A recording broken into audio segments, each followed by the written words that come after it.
ये जो सरचू है ना, ये बॉर्डर है हिमाचल और लेह के बीच का। अब हम लेह में एंटर हो गए।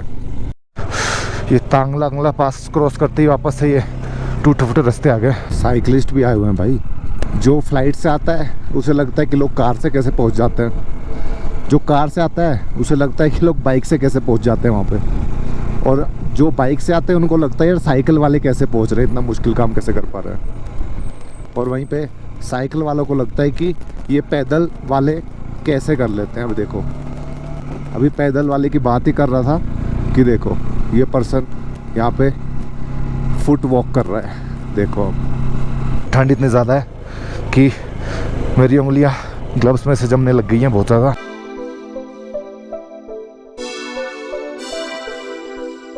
जंगली घोड़ा भागते हुए है ना, जबरदस्त फुटेज।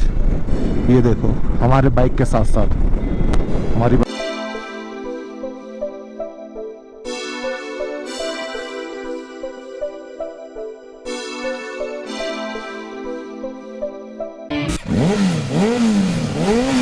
हेलो फ्रेंड्स, तो जैसा कि लास्ट वीडियो में आपने देखा था कि हमने सरचू में स्टे किया था, तो अब आपको दिखाता हूँ ड्रोन से सरचू के लैंडस्केप दिखाता हूँ। ये थी कैंप साइट जहाँ पे कैंप थे। बाहर आप देख रहे हो पूरा हिमालयन का ग्रुप खड़ा हुआ है, हमारी बाइक्स भी हैं। इस टाइप से कैंप्स बने हुए थे, काफ़ी सारे कैंप्स हैं। ये एक कैंप साइट है, लेकिन ऐसी काफ़ी सारी और कैंप साइट्स भी थी, बिल्कुल पहाड़ों से घिरी हुई। बीच में थोड़ा प्लेन एरिया था, वहाँ पे ये सब बना हुआ है।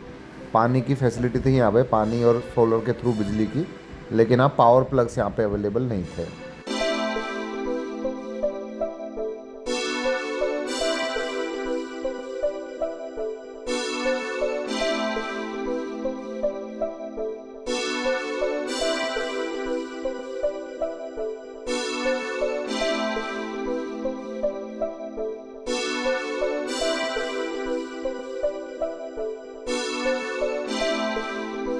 बाइक्स को कोल्ड स्टार्ट कर लिया है, हालत हो गई है बहुत खस्ता। ऑक्सीजन की भारी कमी, ऑक्सीजन लेवल 72% तक ड्रॉप हो रहा था, और मेरे दोस्त की हालत तो बहुत ही ज़्यादा ख़राब है, उठ नहीं पा रहा है। वहाँ सामने दूर मिलिट्री कैंप है, वहाँ पर मेडिकल फैसिलिटी अवेलेबल होती है। आपको मेरी आवाज़ से चल रहा है, मेरी सांस भी फूल रही है। वहाँ पे एक बार विज़िट करना पड़ेगा। कैंप वाले भैया से पूछा तो बोले कि यार सरचू जो है ना सबसे डिफ़िकल्ट है सरचू, क्योंकि चारों तरफ पहाड़ से घिरा हुआ है बिल्कुल, और यहाँ पे ऑक्सीजन भी कम होती है और एल्टीट्यूड भी काफ़ी है, 14,000 फुट के लगभग है। बाकी जगह हाई पासेस पे तो लोग क्या करते हैं ना कि एक बार रुक के चले जाते हैं, लेकिन यहाँ पे हमने स्टे किया है तो काफ़ी रात काटनी काफ़ी भारी हो गई। सोने के टाइम पे भी हार्ट रेट 110 जा रहा था, 110 भी आ रहा। लेट्स सी, अब निकल रहे हैं, देखते हैं। जूते जो गीले हो गए थे, सूखे तो है नहीं, तो क्या नीचे वुलन सॉक्स पहन लिए है, उसके ऊपर पन्नी पहनी है और पन्नी के ऊपर जूते पहने हुए हैं, ताकि जो डायरेक्ट जो गीले जूते डायरेक्टली टच ना हो, सॉक्स को गीला ना करे। तो अभी ये जुगाड़ किया है खाली। कैंप से निकलते निकलते 10:30 हो गए। 9 बजे निकलने का प्लान था, लेकिन तबीयत ही इतनी ज़्यादा ख़राब हो गई कि उठा ही नहीं जा रहा था। सरचू को भी मत रुको यार, उससे पहले रुको और इसको पास करके फिर इसके आगे कहीं पे रुको। बहुत ही ख़राब जगह पे हम रुक गए। इससे बेटर तो हम थोड़ा और ठंड में चल ही लेते ना तो बेटर होता, पर हमारे जूते भी गीले हो रहे थे ना, पूरे पूरे पैर जम जाते। ये भी एक रिस्क था, कुछ नहीं कर सकते थे। ये जो सरचू है ना, ये बॉर्डर है हिमाचल और लेह के बीच का। अब हम लेह में एंटर हो गए, जस्ट 4-5 किलोमीटर चले और अब लेह में। ये जो आप देख रहे हो पहाड़ी सब लेह के हैं। अब मिलिट्री कैंप में डॉक्टर को विजिट कर लिया। डॉक्टर ने बोला है कि एल्टीट्यूड सिकनेस ही है और कोई प्रॉब्लम नहीं है। थोड़ी मेडिसिन दी है और ऑक्सीजन सिलेंडर दिया है। देखते हैं कैसी तबीयत रहती है आगे चल के। ओवरऑल हमारा जो वाया मनाली लेह जाने का प्लान था वो बहुत ही गलत प्लान था। हमको श्रीनगर से ही जाना था। थोड़ा लंबा ज़रूर पड़ता, लेकिन इतनी प्रॉब्लम नहीं होती जितनी हमें अभी फेस करनी पड़ रही है। जैसे कि मेरे दोस्त की तबीयत काफ़ी ज़्यादा ख़राब हो, तो ऑलमोस्ट गिव अप ही कर रहा है कि भाई आगे जाए ना जाए, वो नानुकुर कर रहा है। तो बहुत प्रॉब्लम हो गई है। तो बेटर होगा कि कोई भी आ रहा है तो श्रीनगर के थ्रू आए, मनाली के थ्रू ना आए। और मनाली के थ्रू आ भी रहा है ना, तो सरचू बिल्कुल मत रुको भाई। एक ही टेरिटरी में एंटर होते ही तो रोड तो बिल्कुल ही एम्प्टी है, हालांकि टूटे फूटे नहीं है रोड। आगे चल के कहीं पे होंगे जहाँ पे वाटर क्रॉसिंग होगी, लेकिन बीआरओ ने कोशिश तो करी है कि रोड बिल्कुल स्मूथ हो, पर फिर भी कहीं ना कहीं वाटर क्रॉसिंग या लैंडस्लाइड की वजह से टूट जाते हैं रोड्स, तो वो तो होगा बीच में। लेकिन अभी तक तो आप देखो इस टाइप से रोड्स हैं, और ऊपर ब्लू स्काई भी दिख रहा है, थोड़े थोड़े क्लाउड्स दिख रहे हैं, ब्यूटीफुल सा लग रहा है देखने में।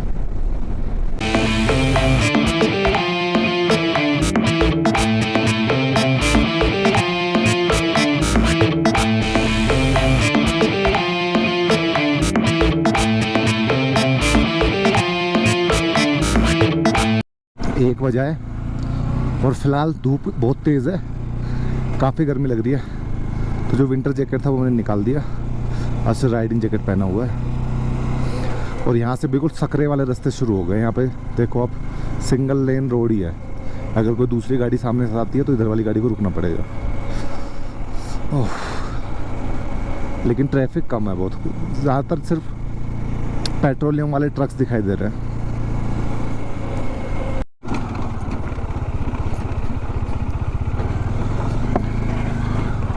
यहाँ पे पत्थर गिरने का डर है, ऊपर भी रोड बनने का काम चल रहा है।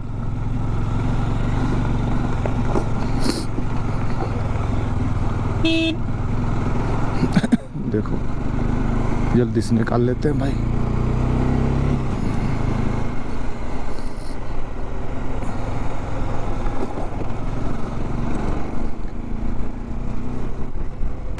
ये ब्रिज है, दारू वाला विस्की नहीं है। दो ब्रिज क्यों है, आई डोंट नो, दो ब्रिज क्यों है। अच्छा वो ये बंद है, छोटा वाला को बंद किया आगे पत्थर रख के, और ये विस्की ब्रिज राजनाथ सिंह रक्षा मंत्री ने इनॉग्रेट किया था। पता नहीं तो क्यों बनाने की ज़रूरत पड़ी, या तो वो पहले था अब ये न्यू बना दिया, तो इसको डिमोलिश कर देंगे बाद में, या फिर ऑलरेडी डिमोलिश के कगार पे होगा। इस टाइप से ख़राब रास्ते आ गए, एक टाइम पे एक ही ट्रक निकलेगा। और मैंने अपने को राइडर को यही बोला कि ट्रक से ज़्यादा पास मत रहो, काफ़ी पास चल रहा था पहले, बोला कि थोड़ा दूर रहो, क्योंकि ट्रक इंक्लाइन पे स्लोप पे वापस भी आ जाता है कई बार, उसके ब्रेक वगैरह लगते नहीं है और रिस्की हो जाता है, तो इसलिए थोड़ा गैप मेंटेन करके रखो। ये रास्ते हैं जिनको चल के हम आए, ये देखो एक के ऊपर एक। ये गाटा लूप्स, इसको गाटा लूप्स बोलते हैं,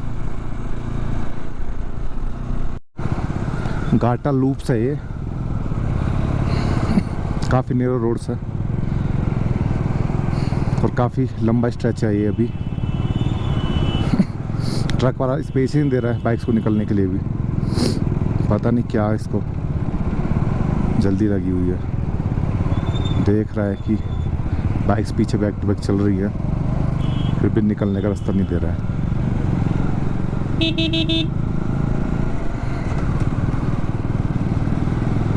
बिल्कुल नहीं दे रहा रास्ता यार ये।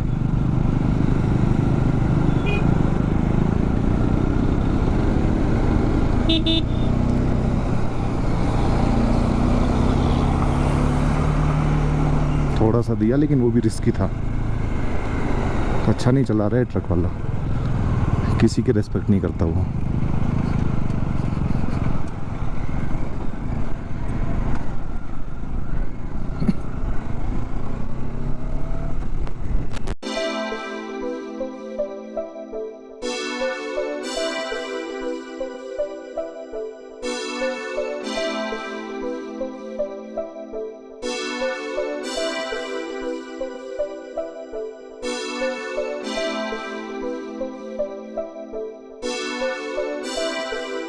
कितना ट्रैश पड़ा हुआ है यहाँ पे, बोटल्स का, कहाँ से आया आई डोंट नो, पूरा ट्रैश है यहाँ पे। ऐसे कहाँ से आया यहाँ पे स्पेसिफिकली इसी लोकेशन पे, आई डोंट नो।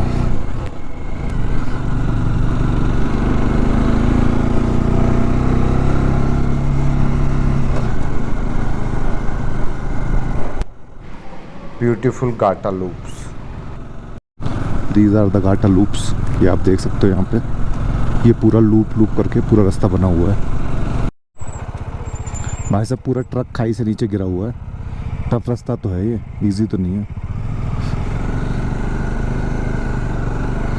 कैसे गिरा कुछ आइडिया नहीं है। ये गाटा लूप्स पे ही चल रहे हैं हम अभी। साइकिलिस्ट भी आए हुए हैं भाई, ग्रुप है पूरा साइकिलिस्ट का, मानना पड़ेगा भाई। हम लोगों की बाइक पे हालत ख़राब है, वो साइकिल से कर रहे हैं। बात वही है,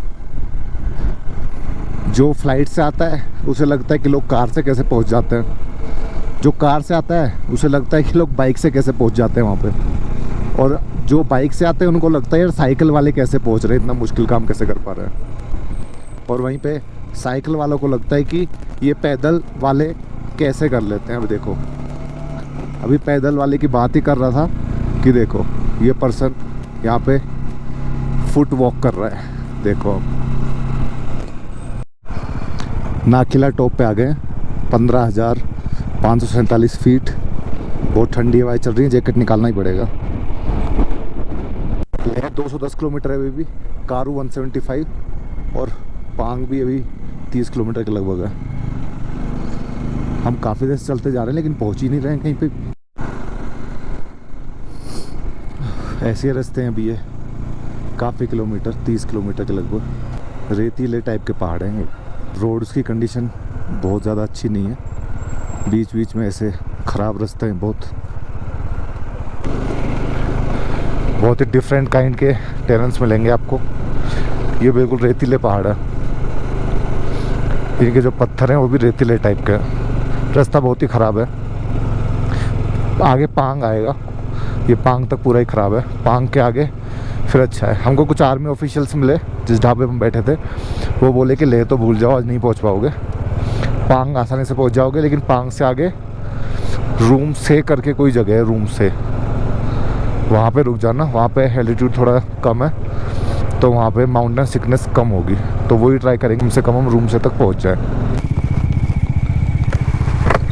यहाँ पे कुछ खाना खाने के लिए रुक गए, पता नहीं आगे कहाँ पे मिलेगा पॉइंट, तो इधर रुक जाते हैं, कुछ खाना खाते हैं। निकाला पास क्रॉस करने के बाद में रोड्स काफ़ी ख़राब हैं यार। रोड बिल्कुल ही टूटे फूटे हैं, बहुत सारे बम्प्स हैं रोड्स में, और बहुत ज़्यादा डस्ट भी उड़ रही है। लाचुंगला पास आ गया है, 16,616 फीट।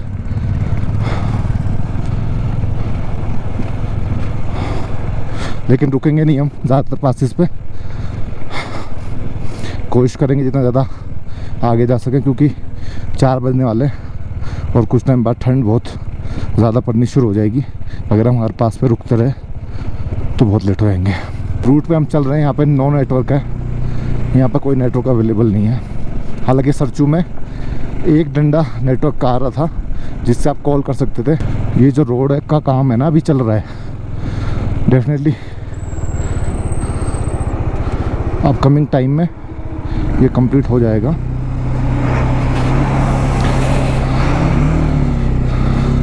जैसे यहाँ पे अभी ये क्रेन्स वगैरह लगी हुई हैं काम पे,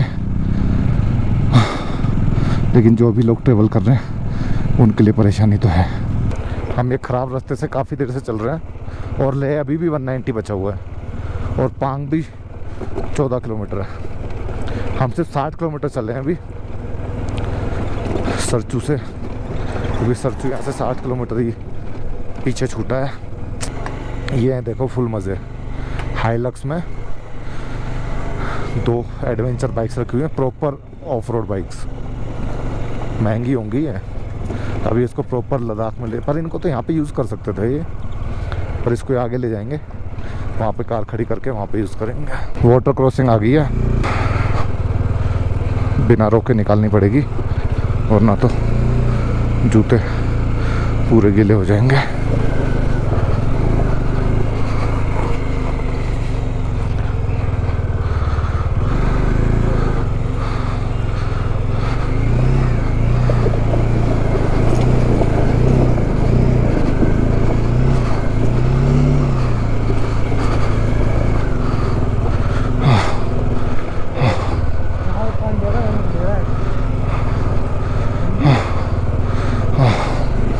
चलो फाइनली निकल तो गई।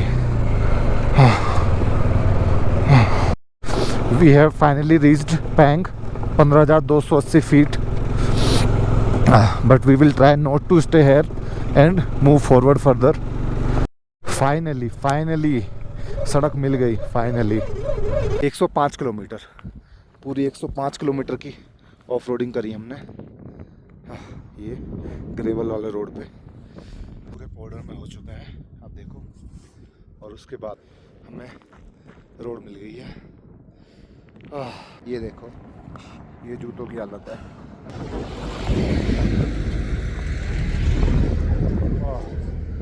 बाइक की हालत दिखाता हूँ आपको। ये देखो बाइक की हालत देखो कितनी खस्ता हो गई है। दूसरी बाइक और ये तीसरी बाइक। और अभी हमने पांग विलेज क्रॉस किया है। जस्ट पांग विलेज से 5-7 किलोमीटर आ गया है, 5-7 किलोमीटर।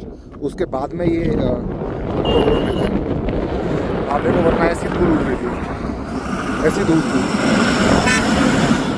जब भी आप लोग ग्रुप में चल रहे हो, आपको ध्यान रखना है हाईवे पे कम से कम इतना गैप आपको दोनों बाइक्स के बीच में मेंटेन रखना है, कि ताकि कोई सडन ब्रेकिंग हो तो आपके पास इनफ टाइम हो कि आप अपनी ब्रेकिंग कर सको। क्योंकि अगर आप बहुत क्लोजली साथ में राइड करोगे तो कोलिजन का खतरा है। सामने वाले अचानक ब्रेक लगाए, आपका ध्यान नहीं किया, आपने लेट ब्रेक लगाया, तो आपकी बाइक उसमें टकरा जाएगी और दोनों को चोट लग सकती है। तो इसलिए काफ़ी गैप मेंटेन रखना है। जैसे अभी उसने ब्रेक लगाया, मेरे पास इनफ टाइम था रुकने के लिए। तो ये चीज़ हमेशा ध्यान रखनी है आपको। सच में भाई बहुत खूबसूरत रोड है ये, मज़ा आ गया है। वो तो अभी हमारे ग्रुप में एक हॉर्नेट है 180 सीसी, तो हम उतना ज़्यादा पेस अचीव नहीं कर रहे हैं, वरना तो ये तो हम बहुत फास्ट भी कवर कर सकते हैं दोनों डोमिनर। पर ये कि हमारा एक बाइकर के पास छोटा बाइक है, तो उसके हिसाब से भी हमको थोड़ा मेंटेन कर, हमने 100 से ऊपर ना जाने का डिसीजन लिया है। उतना स्पीड हॉर्नेट के लिए ठीक ठाक है, वो मेंटेन कर लेगा। ये सब याक्स हैं, यहाँ पे याक भी हैं। जब आप पांग से कारू की तरफ जाओगे तो रास्ते में ये फील्ड्स पड़ती है, उन पे आपको याक दिखाई देंगे। जंगली घोड़ा भागते हुए, है ना ज़बरदस्त फुटेज। ये देखो हमारे बाइक के साथ साथ, हमारी बाइक के साथ साथ वो हमसे रेस लगा रहा है। Yes, come on keep it up. Yes, he is chasing us. Yes, come on keep moving. रुक गया वो। तांगलुंग ला पास से 10 किलोमीटर पीछे हैं अभी हम। और यहाँ पे बाइक का परफॉर्मेंस ड्रॉप हो गया है, क्योंकि यहाँ पे ऑक्सीजन लेवल कम है। और दूसरा, अभी हम इतने डस्टी एनवायरनमेंट से चल के आए थे, तो एयर फिल्टर भी काफ़ी हद तक चौक हो गए होंगे और ऑक्सीजन भी कम है। तो बाइक अब 400 सीसी नहीं 200 सीसी की तरह परफॉर्म कर रही है। ये आ गया तांगलांगला पास। ये तांगलांगला पास क्रॉस करते ही वापस से ये टूटे फूटे रास्ते आ गए। और ठंड इतनी ज़्यादा है कि मेरी उंगलियां ग्लव्स में से जमने लग गई हैं बहुत ज़्यादा, और ठंड भी लग रही है, पैरों में भी ठंड लगनी शुरू हो गई।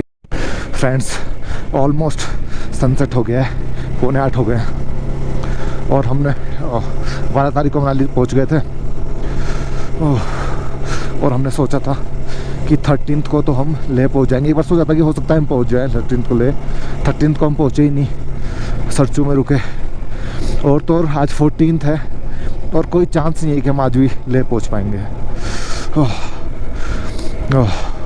बहुत मुश्किल है। ऊपर से अब सनसेट होती ठंड इतनी ज़्यादा है, हमारे हाथ पैर सब काम पे हैं। अंधेरा हो गया है और लेह अभी भी 93 किलोमीटर बचा हुआ है भाई। लेह तो आके ही नहीं दे रहा भाई, ठंड से बैंड बजा हुआ है। जब ना ही कोई होम स्टे दिख रहे हैं,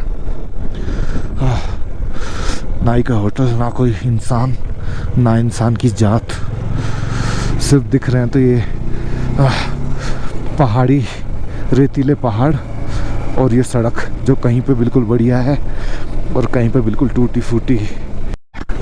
ऊपर से ऊपर काले बादल और दिखाई दे रहे हैं यार। 14 किलोमीटर में चलना है अभी। अगर गलती से बारिश हो गई तो हमारा तो बैंड ही बच जाएगा यार। काले बादल छाए हुए हैं ऊपर, देखो अब, और हमें आगे ही जाना है। Oh God, what to do now. जल्दी से जल्दी कवर करता है। 13 किलोमीटर्स और बचे हुए हैं। नाइट हो गई है। रूम से 5 किलोमीटर पहले यहाँ पे कैंप साइट दिखी एक, तो हम सोच रहे हैं कि इधर ही रुक जाते हैं। अभी वो भाई पूछने गया है कि कैंप्स अवेलेबल हैं कि नहीं है, क्या चार्जेस है। आप लोग ले लो, मैं चले जाता हूँ। अर्जेंट है क्या? हाँ अर्जेंट है। हर्ष भाई जाना चाहते हैं क्योंकि उनकी फैमिली आ गई है वहाँ पे, तो अभी बात करते हैं उनसे। बाकी हम लोगों की तबीयत ख़राब हो जाएगी, हमें तो रुकना ही पड़ेगा। बाकी लेट्स सी, उनसे बात करता हूँ अभी। शायद उनको भेजना ही पड़ेगा क्योंकि उनको ज़्यादा अर्जेंट हो रहा है और उनके पास प्रॉपर गियर भी है। हम लोगों को ज़्यादा ठंड लग रही है। हर्ष जा रहा है क्योंकि उसकी फैमिली लेह में उसका वेट कर रही है। वो फ्लाइट से आ गए थे तो वो जा रहा है अभी। हम लोग यहाँ पे स्टे करेंगे, हमको यहाँ पे अच्छा खासा स्टे मिल गया है। हम 4 लोग स्टे करें। यहाँ पे 4 बेड के हैं सारे कैंप्स, और यहाँ बगल में ही इनका ढाबा भी है। सबसे बड़ी बात, पंजाबी ढाबा है। So that's a good thing कि पंजाबी ढाबा है। लेट्स सी क्या अवेलेबल होगा वहाँ पे।